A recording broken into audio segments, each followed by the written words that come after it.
बिस्मिल्लाहिर्रहमानिर्रहीम। अस्सलाम वालेकुम नादरीन, आप यूट्यूब चैनल देख रहे हैं। मैं इमरान खान हूँ। नादरीन, सबसे पहले बात करते हैं बाजोड़ में जहाँ पे ऑपरेशन हो रहा था सरबकफ। उस ऑपरेशन को अब तक जो इतलात आ रही हैं उनके मुताबिक आर्जी तौर पर रोक लिया गया है क्योंकि अवाम का बड़ा सख्त रद्द-ए-अमल आया है। एक स्टेटमेंट वज़ीर आला खैबर पख्तूनख्वा का आया। मैंने अपनी ज़िंदगी में कभी इतना कंफ्यूज स्टेटमेंट नहीं देखा। वो क्या कहना चाह रहे थे, 10 मिनट का उनका स्टेटमेंट है, 9 मिनट 52 सेकंड की वीडियो मैंने पूरी सुनी, 2 दफ़ा सुनी। मैं जानने की कोशिश करता रहा कि एक्चुअली वो कह क्या रहे हैं और कहना क्या चाहते हैं, लेकिन जो चीज़ें मैंने लिखी हैं आपके साथ मैं शेयर करूँगा क्योंकि अली अमीन गंडापुर साहब के साथ रब्ते भी किए गए होंगे ज़रूर। जैसा उन्होंने चंद दिन पहले स्टेटमेंट दिया था, उन्होंने ये बताया था कि जब भी हम दहशतगर्दों को गिरफ्तार करते हैं तो पाकिस्तान की जो इंटेलिजेंस एजेंसियां हैं वो दहशतगर्दों को आकर अपने बंदे बनाकर और बता कर के हमारे लोग हैं, हमारे काम के लोग हैं, वो उन्हें छुड़ा कर ले जाते हैं, जिसकी वजह से पुलिस का मोराल नीचे चला जाता है और दहशतगर्दी में इजाफा होता है। दहशतगर्दों को ताकत मिलती है, वो फिर ताकत पकड़ते जाते हैं। बहरहाल जो अब तक की सूरत हाल है वो मैं आपके साथ शेयर कर देता हूँ, लेकिन पहले जरा गंडापुर साहब का स्टेटमेंट। गंडापुर साहब ने कहा कि साजिश के तहत फौज और अवाम में दूरियां पैदा की जा रही हैं। अब ये कौन कर रहा है? ये तो गंडापुर साहब खुद अपने मुंह से कहते रहे। उन्होंने कहा जी इन्हें बेनकाब करना बहुत ज़रूरी है। अवाम हुकूमत और इदारों का साथ नहीं देंगे तो जंग नहीं जीत सकते। इस जंग में आप सबका साथ बहुत ज़रूरी है। दहशतगर्दों के साथ साथ उनके सहूलतकारों का भी खात्मा करना है। अब ये साजिश के तहत फौज और अवाम में दूरियां पैदा की जा रही है, तो गंडापुर साहब कई दफ़ा बता चुके हैं कि मिलिट्री एस्टेब्लिशमेंट के जो गलत फैसले हैं या उनकी पॉलिसीज़ हैं या इदारा जो कुछ कर रहा है आम आवाम के साथ, उसकी वजह से फौज में और अवाम में दूरियां पैदा हो रही हैं। इमरान खान साहब एक मरतबा नहीं 1000 मरतबा कह चुके हैं, बल्कि उन्होंने अपने लास्ट ट्वीट में आसिम मुनीर साहब को इसके लिए जिम्मेदार करार दिया इमरान खान साहब ने, और उन्होंने कहा कि जो आसिम मुनीर साहब कर रहे हैं उसका इदारे को नुकसान हो रहा है, फौज को वो नुकसान पहुंचा रहे हैं फौज को। ये इमरान खान साहब के ट्विटर पे आया ना। तो इदारे और फौज के दरमियान जो दूरियां पैदा हो रही हैं, अली अमीन गंडापुर, इमरान खान, पाकिस्तान तहरीक इंसाफ की पूरी पॉलिटिकल पार्टी और बहुत सारे ह्यूमन राइट एक्टिविस्ट हैं, वकला हैं, बहुत सारे लोग, वो ये कहते हैं, सहाफ़ी भी, कि ये इदारे की पॉलिसी के नतीजे में हो रहा है। और जो इदारे के टाउट सहाफ़ी हैं वो ये कहते हैं कि जी इदारे को इस बात की अब कोई फिक्र नहीं है कि लोग उनके बारे में क्या सोचते हैं या अवाम से उनकी दूरी पैदा हो रही है। तो ये बात तो सब लोग कहते हैं और गंडापुर साहब खुद कहते रहे हैं। तो साजिश के तहत फौज और अवाम में दूरियां पैदा की जा रही हैं, इन्हें बेनकाब करना होगा। तो कैसे बेनकाब करेंगे? नाम लिया ही नहीं अली अमीन गंडापुर ने कि ये कौन कर रहा है दूरियां पैदा। फौज और अवाम में दूरियां पैदा होने की वजह यह है कि मिलिट्री एस्टेब्लिशमेंट वो फैसले कर रही है जिन फैसलों से अवाम नाखुश है, और यही वो वजह है इमरान खान साहब के बकौल और पीटीआई के बकौल। बहरहाल गंडापुर साहब ने एक और बात की। उन्होंने कहा जी दहशतगर्द आबादियों में आकर पनाह लेते हैं, फिर कार्रवाई में सिविलियंस का नुकसान हो जाता है। यानी दहशतगर्द क्योंकि आबादियों में आकर रहते हैं, जब उनके ऊपर कार्रवाई की जाती है तो सिविलियंस का नुकसान हो जाता है और हालात ख़राब होते हैं। हमने ये फैसला किया है कि हम उन्हें आबादियों के अंदर नहीं छोड़ेंगे दहशतगर्दों को। सिक्योरिटी फोर्सेज के लोगों के बारे में उन्होंने कहा जी ये हमारे मेहमान हैं, जो इन पर हमला करेगा उन्हें हमने यहां से निकालना है। यानी दहशतगर्दों को आबादियों से निकालना है, बाहर फेंकना है, इनको आबादियों में नहीं छोड़ना। सिक्योरिटी फोर्सेज के लोग हमारे मेहमान हैं, लिहाजा जो इनके ऊपर अटैक करेगा, जो इन्हें तंग करेगा, हमने उनको नहीं छोड़ना। ये हमारे आबाओ अजदाद की रवायत है कि हमने मेहमानों का तहफ़्फ़ुज़ करना है। कुर्बानियां देने वाले शोहदा और उनकी फैमिलीज का शुक्रिया अदा जितना ज़्यादा करें उतना कम है। फिर उन्होंने कहा जी जिरगे होंगे पूरे खैबर पख्तूनख्वा में, मुशरान बैठेंगे, सियासी नुमाइंदे बैठेंगे और दीगर लोग बैठेंगे, मुशावरत करेंगे। मकसद ये है कि सबके तहफ़्फ़ुज़ात सुने जाएंगे और फिर एक ग्रैंड जिरगा होगा ताकि जितने भी फैसले हुए हैं या जो चीज़ें तय पा जाएँ उनके ऊपर अमल दरामद यकीनी बनाया जा सके हुकूमती लेवल पे। फिर गंडापुर साहब ने कहा कि हम इंशाल्लाह ये जंग ज़रूर जीतेंगे। बाद में उन्होंने ये कहा कि हम ये सिर्फ जंग जीतेंगे नहीं बल्कि हम ये जंग जीत चुके हैं। अब एक तरफ गंडापुर साहब ये कहते हैं, दूसरी तरफ गंडापुर साहब कहते हैं 6:04 तक गंडापुर साहब का ये स्टेटमेंट था जो मैंने आपको बताया, जिसमें वो जंग लड़ने की बात कर रहे हैं, आबादियों के अंदर दहशतगर्दों की बात कर रहे हैं, जिसमें वो ये कह रहे हैं कि सिक्योरिटी फोर्सेज हमारी मेहमान हैं, इनको हमने तहफ़्फ़ुज़ देना है। फिर वो ये दहशतगर्दों के बारे में जो बात कर रहे हैं, फिर वो ये कह रहे हैं कि साजिश हो रही है फौज को और अवाम को दूर करने के लिए, इदारों को और अवाम को दूर करने के लिए। तो 6:04 तक उनका ये स्टेटमेंट है। फिर इसके बाद गंडापुर साहब अचानक से कहते हैं कि कोई ऑपरेशन नहीं हो रहा, और ऑपरेशन इसलिए नहीं हो रहा कि नकल मकानी नहीं होगी, और नकल मकानी जो है उससे नुकसान होता है। तो मुझे ऐसा लगा जैसे गंडापुर साहब विकेट के दोनों तरफ खेल रहे हैं। जैसा कि गंडापुर साहब ने खुद अपने मुंह से कहा था कि मैं विकेट के दोनों तरफ खेलता हूं क्योंकि दोनों तरफ मेरे अपने लोग हैं, तो मुझे महसूस हुआ कि वो विकेट की दोनों तरफ खेल रहे हैं लेकिन खेल ही नहीं पा रहे, बहुत ही बुरा खेल रहे हैं। वो ये वाली बात भी पूरी नहीं कर पाए और वो वाली बात भी पूरी नहीं कर पाए। वो दो कश्तियों के अंदर सवार है। जो अवामी रद्द-ए-अमल है ऑपरेशन के खिलाफ, वो उसके बारे में बात नहीं कर पा रहे, और जो गुस्सा है एस्टेब्लिशमेंट के अंदर में भी वो अली अमीन गंडापुर साहब को कन्वे किया गया, और नॉर्मली ये होता है, राब्ते तो होते हैं, तो वो उसके ऊपर भी पूरा अमल दरामद नहीं कर पा रहे। तो आधा तितर आधा बटेर वाला मामला अली अमीन गंडापुर साहब ने किया है इस सारे मामले में। तो तरक्की के लिए अमन लाना होगा, साथ उन्होंने ये भी कहा, और ये मिलकर करना होगा। फिर मादनियात के मामले के ऊपर अली अमीन गंडापुर साहब ने कहा कि ये हमारा असासा है, हमारे अवाम का असासा है, और ये प्रोपेगेंडा किया जा रहा है कि इसे कोई ले रहा है। मैं आपको ये बता देता हूं, इसका इख्तियार भी हमारे पास है, हमसे ये इख्तियार ना मांगा गया और ना हम देंगे, ये हमारे पास ही रहेगा। लेकिन दूसरी तरफ मैं देखता हूं मुराद सईद मादनियात की बात करते हैं, शानदाना गुलजार मादनियात की बात करती हैं, पाकिस्तान तहरीक इंसाफ की पार्टी के 90% लोग मादनियात की बात करते हैं, तहरीक इंसाफ की जो सूबाई हुकूमत है उसके लोग मादनियात की बात करते हैं। वो ये कहते हैं हमारे मादनी वसाइल पे कब्जे की ये लड़ाई है। जो खैबर पख्तूनख्वा के अवाम है वो मादनियात की बात करते हैं। लेकिन दूसरी तरफ अली अमीन गंडापुर साहब कहते हैं जी कंट्रोल मेरे पास है, ये प्रोपेगेंडा है। अब ये प्रोपेगेंडा अली अमीन गंडापुर साहब की अपनी पार्टी अगर कर रही है, उनके अपने लोग या उनके अपने सूबे के अवाम कर रहे हैं, तो वो बताए ना कौन कर रहा है प्रोपेगेंडा। यानी क्या ये खबर गलत है, या ये सवाल जो उठाया गया था पार्लियामेंट में, ये सवाल गलत था कि FWO को, जो फौज का एक झेली इदारा है, उसे कॉपर माइनिंग का खैबर पख्तूनख्वा में ठेका किस टेंडर के तहत मिला, ये सवाल उठाया गया था। यानी क्या वहां पे कोई बोली हुई, कोई टेंडर हुआ, वो ठेका वैसे ही मिल गया, इसका रोला पड़ा हुआ था, ये सवाल उठाया गया था। क्या ये सवाल गलत उठाया गया? क्या गंडापुर साहब ने इसके बारे में बात की? तो गंडापुर साहब ने दावा किया था कि हम काम करेंगे इसके ऊपर, जो इजाफी इख्तियारात दिए गए हैं फौज को खैबर पख्तूनख्वा में, इस गुफ्तगू में उसका भी जिक्र नहीं है। तो ऐसा लगता है कि गंडापुर साहब पे शदीद प्रेशर आया, महसूस होता है, मुझे जाती तौर पे लग रहा है, मेरा ये एनालिसिस है, मुझे लगता है उन पर प्रेशर आया। और एस्टेब्लिशमेंट, आपको पता है जो पाकिस्तान में हालात है, प्रेशर तो वो डालते हैं, और ये प्रेशर तो फील भी होता है, पता भी चलता है। तो गंडापुर साहब चंद दिन पहले तक जो थे, ये सारी जो टॉक वो कर रहे थे, इसमें वो नहीं थे। लेकिन पाकिस्तान तहरीक इंसाफ कहां खड़ी है ये देख लें। इसमें पाकिस्तान तहरीक इंसाफ के लोग जो है वो पूरी ताकत के साथ खैबर पख्तूनख्वा की आवाम के साथ खड़े हो गए। और ये जो मनाजिर मैंने देखे हैं, इसमें जुनैद अकबर साहब कहते हैं हम हर ऑपरेशन के खिलाफ हैं, ये इदारे हमें बताएं पहले ऑपरेशन होने जो हुए हैं उनके क्या नताइज है। अगर पहले ऑपरेशन कामयाब थे तो अब दहशतगर्द कहां से आ गए? पहले कहा जाता था कि अफगानिस्तान में तालिबान की हुकूमत आएगी तो दहशतगर्दी नहीं होगी, लेकिन अब ये सब कुछ हो रहा है। फिर जुनैद अकबर ने कहा कि खैबर पख्तूनख्वा हुकूमत ऑपरेशन को फौरी तौर पर रोके। खैबर पख्तूनख्वा हुकूमत को आईनी इख्तियार देता है कि फैसला करे। अगर खैबर पख्तूनख्वा हुकूमत ने रवैया ना बदला और इसी तरह चलते रहे तो हम फैसला करेंगे और खैबर पख्तूनख्वा हुकूमत के खिलाफ निकलेंगे। ये जनाब जुनैद अकबर साहब। अब गंडापुर साहब खेल रहे हैं विकेट के दोनों तरफ, जुनैद अकबर साहब विकेट के अवाम वाली साइड पे चले गए, पब्लिक वाली साइड से मैं खेल रहा हूं। बहरहाल ये जो मुजाहरा है ये बड़ा खौफनाक है, बहुत बड़ी तादाद में लोग निकले हैं। एक मासूम बच्चे की लाश भी शहरियों ने उठाई हुई थी।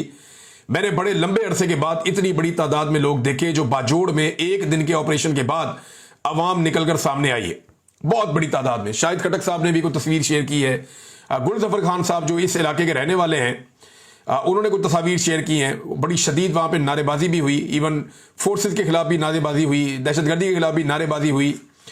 अवामी नेशनल पार्टी इन्होंने एक मुतालबा किया है। आपको याद होगा मौलाना खान ज़ेब साहब की शहादत हो गई थी थोड़े दिन पहले, जब एमल वली खान साहब गए थे वहां पे उस इलाके में, हालांकि खतरा भी था फिर भी वो वहां पे गए और जाकर उनके घर वालों से मिले, उनका हौसला बढ़ाया।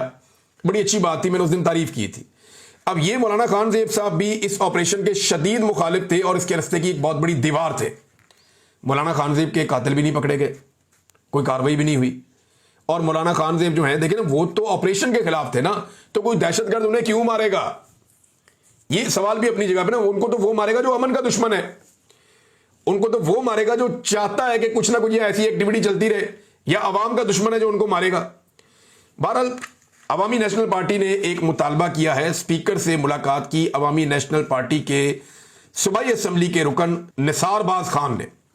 उन्होंने कहा जी कि पीर बहुत दूर है, आप शाम को, कल शाम को बुलाएं फौरी तौर पे, सूबाई असम्बली का इजलास बुलाएं हंगामी तौर पे, और इजलास बुला के इस पे बात करें। खैबर पख्तूनख्वा के अमन व अमान की सूरत हाल बहुत ख़राब है, यहाँ पे ऑपरेशन किया जा रहा है, गैर एलानिया तौर पर रियासत ने ऑपरेशन शुरू कर दिया है बाजोड़ में, जिससे बेगुनाह सिविलियन शहरियों को निशाना बनाया जा रहा है। ये अवामी नेशनल पार्टी की जानिब से ये जारी किया गया स्टेटमेंट, एमएल वली खान नहीं है, अवामी नेशनल पार्टी की जानिब से जारी किया गया। मुतालबा किया कि फौरी तौर पर इसके ऊपर असम्बली में इजलास बुलाकर बातचीत की जाए। ये अब मेरे सामने नाज़रीन को वीडियो खुल गई है, छोटा बच्चा है, उसके कपड़ा बंधा हुआ है, ये बहुत ही मासूम बहुत प्यारा बच्चा है, छोटा सा, इतनी शलवार कमीज पहनी हुई है। इसकी डेड बॉडी इसकी फैमिली ने उठाई हुई है और बाजोड़ वाले एहतजाज में पहुंच गए हैं कि इस बच्चे का क्या कसूर है, यानी इस बच्चे ने क्या किया था। इसमें सलीम ज़ेब अफरीदी साहब लिखते हैं कि पख्तूनख्वा वतन में पख्तूनों का हाल, रियासती मजालम और फौजी ऑपरेशन के वो कारनामे जिनमें आज तक किसी दहशतगर्द की लाश तो हमें नहीं नज़र आती, लेकिन मासूम बच्चों की लाशें हमें नज़र आ रही हैं। ये एक तरह की नस्ल कुशी है और पख्तून माओं की गोदें खाली हो रही हैं। ये बड़े अफसोसनाक मनाजिर हैं। कुछ और मैंने मनाजिर देखे, यहाँ वीडियो मेरे पास हैं, ख़वातीन बच्चे पत्थरों पे चलते हुए जा रहे हैं, अपने इलाके खाली कर रहे हैं। एक मरतबा फिर बाजोड़ में नकल मकानी हो रही है। क्या पश्तूनों की किस्मत में यही रहेगा? वो ऐसे ही नकल मकानियाँ करते रहेंगे, बार बार ऑपरेशन।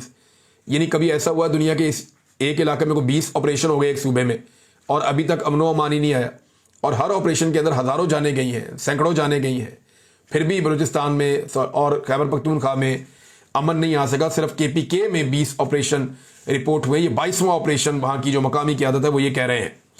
मोहसिन दावड़ साहब ने भी बड़ा सख्त इसके ऊपर स्टेटमेंट जारी किया है और मौलाना खान ज़ेब साहब के वो सवालात आज सोशल मीडिया पे वायरल हैं जो उन्होंने पूछे थे कि हम तो अपने घर खाली कर दिए थे, लेकिन उस ऑपरेशन में हमारे घर, बाजार और पूरी बस्ती वीरान हो गई।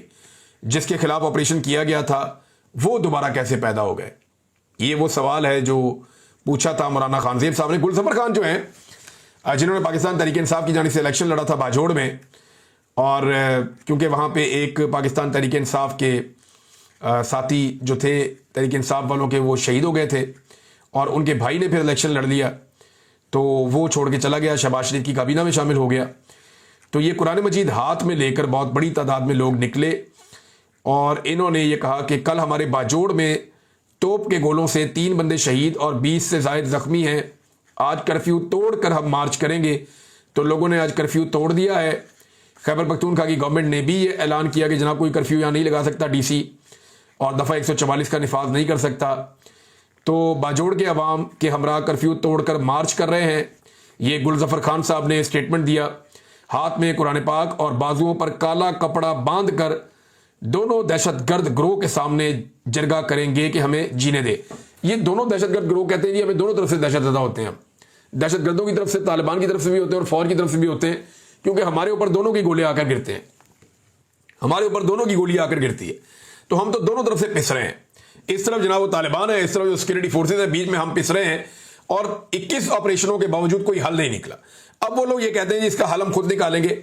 हम अब ये गए थे जाके तालिबान के ठिकानों के बाहर बैठ गए और उन्होंने कहा जी 5 तारीख तक का उन्होंने टाइम मांगा। उन्होंने कहा जी हम 5 तारीख तक का टाइम दें, हम ये इलाका खाली करेंगे, आपको हम निकल जाते हैं। उसके बाद फिर हमने देखा कि एक ऑपरेशन शुरू हो गया नेक्स्ट डे। अब फिलहाल फौरी तौर पे जो इतला आई वो ये है कि ऑपरेशन को रोका गया है और सरबकफ आर्जी तौर पे बंदे मोहम्मद फ़हीम साहब ने ये बात रिपोर्ट की है, सीनियर जर्नलिस्ट हैं। तो नाज़रीन ऑपरेशन की जो बाकी चीज़ें आपके साथ मैं शेयर करता रहूँगा और आपको बताता रहूँगा जैसे जैसे इसकी अपडेट्स आएंगी। अब जो बाकी खबरें हैं वो मैं आपके साथ शेयर करता हूँ, जिनमें एक बड़ी खबर ये है कि एक ऑल पार्टीज कॉन्फ्रेंस होने जा रही थी और उसको रोकने के लिए हुकूमत ने बड़े होच्छे हथकंडे इस्तेमाल करना शुरू कर दिए हैं। अल्लामा राजा नासिर अब्बास साहब का स्टेटमेंट आया और इस हवाले से एक स्टेटमेंट जो है वो मुस्तफ़ा नवाज खोखर साहब का भी है। ये एक ट्यूलिप होटल है इस्लामाबाद में और यहाँ पे अपोजिशन पार्टियों ने एक ऑल पार्टीज कॉन्फ्रेंस करनी थी और इसमें मुस्तफ़ा नवाज खोखर साहब बता रहे हैं कि हुकूमत ओछे हथकंडों पर उतर आई है। कुल जमाती कॉन्फ्रेंस को कैंसिल करने के लिए ट्यूलिप होटल पर इस्लामाबाद इंतजामिया ने दबाव डालना शुरू कर दिया है। क्या मुल्क को शुमाली कोरिया बनाना चाहते हैं जहां अपोजिशन का वजूद ही ना हो? PDM की कौन सी कॉन्फ्रेंस इमरान खान के दौर में रोकी गई? कॉन्फ्रेंस करना हमारा आईनी हक है। इमरान खान के दौर में तो नहीं रोका जाता था, वो इसको कानूनी और आईनी समझते थे कि ठीक है आपने एहतजाज करना है, आप कानून और आइन के दायरे में करें। बहुत सारे लोगों ने किया।